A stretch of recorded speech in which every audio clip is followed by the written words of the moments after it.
D boss ಬರ್ತಾರೆ ಬಿಡು, ಇನ್ನೊಂದು 2 ತಿಂಗಳಲ್ಲಿ ಆಚೆ ಬರ್ತಾರಂತೆ.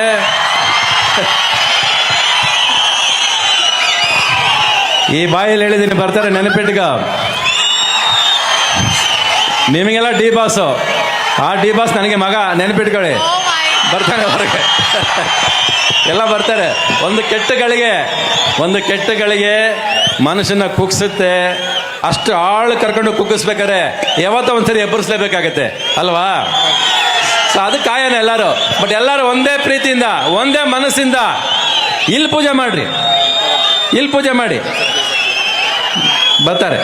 ಅಲ್ಲ, ರವಿಚಂದ್ರನ್ ಅವರು ಹೇಳೋ ಹಾಗೆ ದರ್ಶನ್ ಅವರು ಇನ್ನು 2 ತಿಂಗಳಲ್ಲಿ ರಿಲೀಸ್ ಆಗ್ತಾರೋ ಇಲ್ವೋ ಗೊತ್ತಿಲ್ಲ.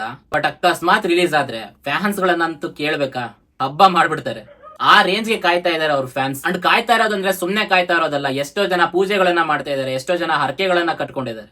ಅಂದ್ರೆ ಅಂತ ಒಂದು ಫ್ಯಾನ್ ಬೇಸ್ ಅನ್ನ ಪಡ್ಕೊಂಡಿದ್ದಾರೆ ದರ್ಶನ್ ಅವರು. ಅಂದ್ರೆ ಅಭಿಮಾನ ಅನ್ನೋದೇ ಹಾಗೆ, ಅಭಿಮಾನದಲ್ಲಿರುವಂತ ಒಂದು ನಿಯತ್ತು ಇನ್ಯಾವುದ್ರಲ್ಲೂ ಇರೋದಿಲ್ಲ. And last time Darshan sir ಅವರ ಒಂದು ವಿಡಿಯೋ ಮಾಡಿದ್ದಕ್ಕೆ ಸಿಕ್ಕಾಪಟ್ಟೆ ನೆಗೆಟಿವ್ ಕಮೆಂಟ್ಸ್ ಬಂದಿದ್ದು. ಅಂಡ್ ಇನ್ಫ್ಯಾಕ್ಟ್ DM ಅಲ್ಲೆಲ್ಲ ತುಂಬಾ ಜನ ಬೈದಿದ್ರು, ತುಂಬಾ ಜನ ಕೆಟ್ಟದಾಗ ಮೆಸೇಜ್ ಕೂಡ ಹಾಕಿದ್ರು. ಅಂಡ್ ಈ ಸರಿನೂ ನೆಗೆಟಿವ್ ಕಮೆಂಟ್ಸ್ ಬರ್ಬೋದು. ಬಟ್ ನೀವ್ ಎಷ್ಟೇ ನೆಗೆಟಿವ್ ಕಮೆಂಟ್ಸ್ ಹಾಕಿದ್ರು ನಾವು ಕೋಪ ಮಾಡ್ಕೊಳ್ಳಲ್ಲ, ಬೇಜಾರ್ ಮಾಡ್ಕೊಳ್ಳಲ್ಲ, ನೊಂದ್ಕೊಳ್ಳಲ್ಲ. ಸೊ ಡಿ ಬಾಸ್ ರಿಲೀಸ್ ಆಗ್ಲಿ ಅಂತ ಯಾರೆಲ್ಲ ವೆಯ್ಟ್ ಮಾಡ್ತಾ ಇದ್ದೀರಾ ಕಮೆಂಟ್ ಮೂಲಕ ತಿಳಿಸಿ. ಅಂಡ್ ನೋಡೋಣ ಈ ಸರಿ ನೆಗೆಟಿವ್ ಕಮೆಂಟ್ಸ್ ಜಾಸ್ತಿ ಬರುತ್ತೋ ಪಾಸಿಟಿವ್ ಕಮೆಂಟ್ಸ್ ಜಾಸ್ತಿ ಬರುತ್ತೋ ಅಂತ.